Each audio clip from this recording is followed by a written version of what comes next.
നമ്മൾ ഇന്ന് മുതൽ NIOS+2 ബിസിനസ് സ്റ്റഡീസിൻ്റെ ചാപ്റ്റേഴ്സ് സ്റ്റാർട്ട് ചെയ്യുകയാണ്. മൊത്തത്തിൽ 14 ചാപ്റ്റേഴ്സാണ് നിങ്ങൾക്ക് എക്സാമിന് പഠിക്കാനായിട്ട് വരുന്നത്. ഓരോ ചാപ്റ്ററിൽ നിന്നും പഴയ കാലങ്ങളിൽ ചോദിച്ച ക്വസ്റ്റ്യൻസ് ഞാൻ ആഡ് ചെയ്തിട്ടുണ്ട്. അത് റെഡ് മാർക്കിൽ ഞാൻ മാർക്ക് ചെയ്തിട്ടുണ്ട്. അത് എത്ര തവണ ചോദിച്ചിട്ടുണ്ടെന്നും കൂടി ഞാൻ ആഡ് ചെയ്ത് വെച്ചിട്ടുണ്ട്. അപ്പോൾ നിങ്ങൾ പഠിക്കുമ്പോൾ ആ ഏരിയ എത്തുമ്പോൾ കുറച്ചുകൂടി നന്നായിട്ട് പഠിക്കാൻ നോക്കുക. അപ്പോൾ പഴയ വർഷം ചോദിച്ചിട്ടുണ്ട്, ചിലപ്പോൾ ഇനി ചോദിക്കാം. അപ്പോൾ അങ്ങനെ പഠിക്കാൻ നോക്കുക. മാത്രമല്ല, ഇതിൻ്റെ നോട്ട് വേണ്ട ആളുകൾ എൻ്റെ ഇൻസ്റ്റഗ്രാം പേജിൽ മെസ്സേജ് അയച്ചാൽ മതി. ഇൻസ്റ്റഗ്രാം പേജ് എങ്ങനെ കിട്ടുമെന്ന് ചോദിച്ചാൽ യൂട്യൂബിൻ്റെ ബയോയിൽ ഇൻസ്റ്റഗ്രാം പേജ് ഉണ്ട്. അതിൽ ക്ലിക്ക് ചെയ്താൽ നിങ്ങൾക്ക് നോട്ട് ഞാൻ അതിനകത്ത് മെസ്സേജ് അയച്ചു കഴിഞ്ഞാൽ നിങ്ങൾക്ക് നോട്ട് ഞാൻ അയച്ചു തരുന്നതായിരിക്കും. അപ്പോൾ നമുക്ക് ചാപ്റ്ററിലേക്ക് കിടക്കാം. നമ്മുടെ ചാപ്റ്റർ വരുന്നത് ചാപ്റ്റർ 3 ബിസിനസ് എൻവയോൺമെൻറ്റ്.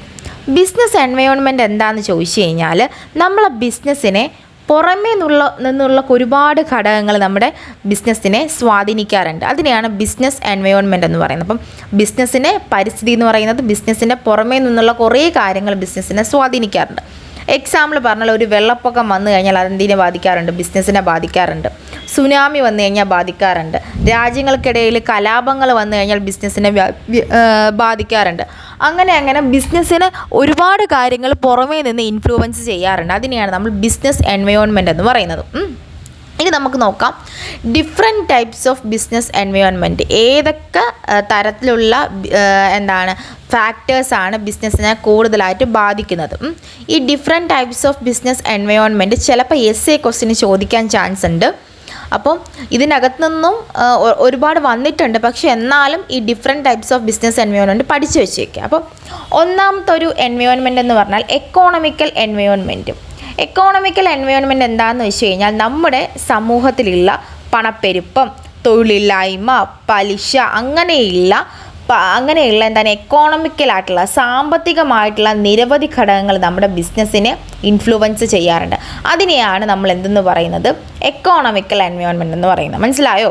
അതായത് നമ്മുടെ ബിസിനസ്സിനെ നമ്മുടെ സമൂഹത്തിലുള്ള സാമ്പത്തികമായിട്ടുള്ള ഘടകങ്ങളായിട്ടുള്ള ഇൻഫ്ലേഷൻ വരുന്ന സമയത്തും ഇൻട്രസ്റ്റ് റേറ്റ് കൂടുന്ന സമയത്തും അൺഎംപ്ലോയ്മെൻറ്റ് വരുന്ന സമയത്തൊക്കെ എന്ത് ചെയ്യാറുണ്ട്? നല്ല രീതിയിൽ ബാധിക്കാറുണ്ട്.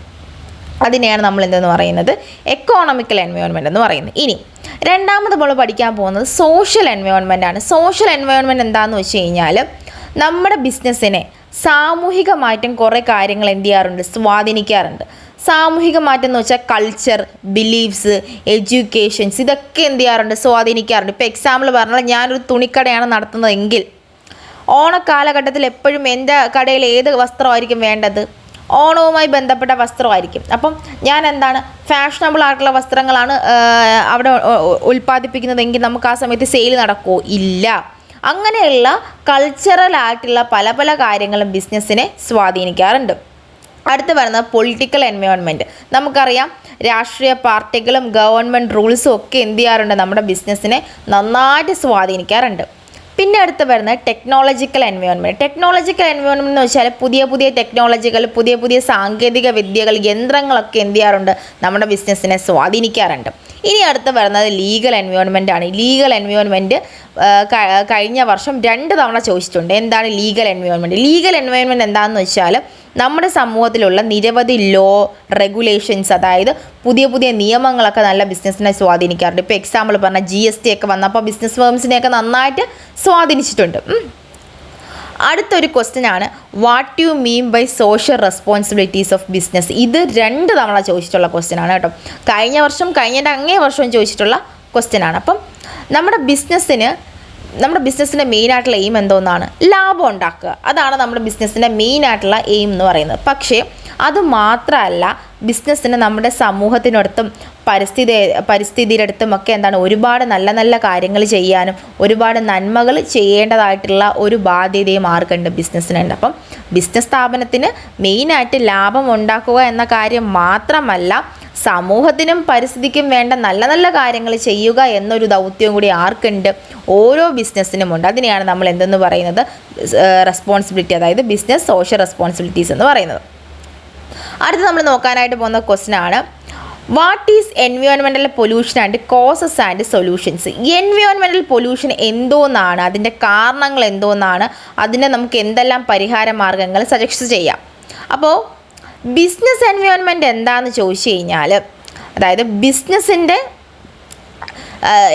എൻവയോൺമെൻറ്റൽ പൊല്യൂഷൻ എന്താണെന്ന് വെച്ചാൽ environmental pollution makes the environment dirty and harmful എന്ന് വെച്ച് കഴിഞ്ഞാൽ നമ്മുടെ പരിസ്ഥിതി മലിനീകരണപ്പെടുത്തുന്ന ഒരുപാട് സംഭവങ്ങളുണ്ട്. എന്തൊക്കെയാണ്? നമ്മുടെ വായു മലിനീകരണം വരുന്നുണ്ട്, ജലമലിനീകരണം വരുന്നു. നമ്മളങ്ങനെ പരിസ്ഥിതി മലിനമാകുന്ന ഒരവസ്ഥയാണ് പരിസ്ഥിതി മലിനീകരണം എന്ന് പറയുന്നത്. ഏതൊക്കെ വഴിയിലാണ്? നമ്മൾ ചപ്പുചവറുകൾ വലിച്ച് വാരി എറിയുന്നതിലൂടെയൊക്കെ എന്താണ് നമ്മുടെ പരിസ്ഥിതി മലിനമാവുകയാണ്. അതിനെയാണ് നമ്മൾ എൻവയോൺമെൻറ്റൽ പൊല്യൂഷൻ എന്ന് പറയുന്നത്.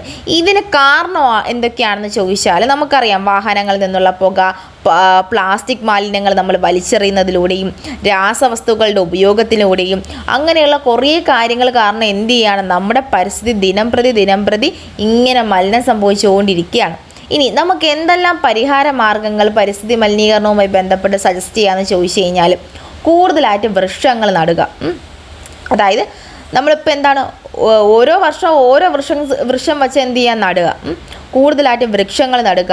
മാത്രമല്ല പ്രകൃതി നിർമ്മിതമായിട്ടുള്ള വസ്തുക്കൾ ഉപയോഗിക്കുക. പ്രകൃതി നിർമ്മിതമായിട്ടുള്ള വസ്തുക്കൾ എന്ന് പറയുമ്പോൾ പ്ലാസ്റ്റിക് ബാഗിനൊക്കെ പകരമായിട്ട് നമുക്ക് എന്ത് ചെയ്യാൻ പറ്റും, പേപ്പർ ബാഗുകളൊക്കെ നമുക്ക് ഉപയോഗിക്കാനായിട്ട് പറ്റും. വ്യവസായ മലിനീകരണം കുറയ്ക്കുക. അതായത് നമുക്ക് അറിയാലോ, യന്ത്രങ്ങളിൽ നിന്നുള്ള ഐറ്റംസൊക്കെ എന്ത് ചെയ്യുക, കുറയ്ക്കുക. പരിസ്ഥിതി ബോധവൽക്കരണം നടത്തുക. അതായത് എല്ലാ ആളുകൾക്കും എന്താണ്, ഒരു പരിസ്ഥിതി ബോധവൽക്കരണം കൊടുക്കുക. നമ്മുടെ പരിസ്ഥിതി ദിനം പ്രതി മലിനമായിക്കൊണ്ടിരിക്കുകയാണ്. അതുമായി ബന്ധപ്പെട്ട് നമുക്ക് എന്താണ്, എല്ലാ ആളുകൾക്കും ഒരു ബോധവൽക്കരണ ക്ലാസ്സുകൾ തന്നെ നമുക്ക് എന്ത് ചെയ്യാൻ കൊടുക്കുക. ഇങ്ങനെയൊക്കെ ചെയ്യുന്നതിലൂടെ നമുക്ക് എന്ത് ചെയ്യാൻ പറ്റും, നമ്മുടെ പരിസ്ഥിതി മലിനീകരണം കുറയ്ക്കാനായിട്ട് പറ്റും, നമ്മുടെ പരിസ്ഥിതിയെ നമുക്ക് സംരക്ഷിക്കാനായിട്ടും പറ്റും.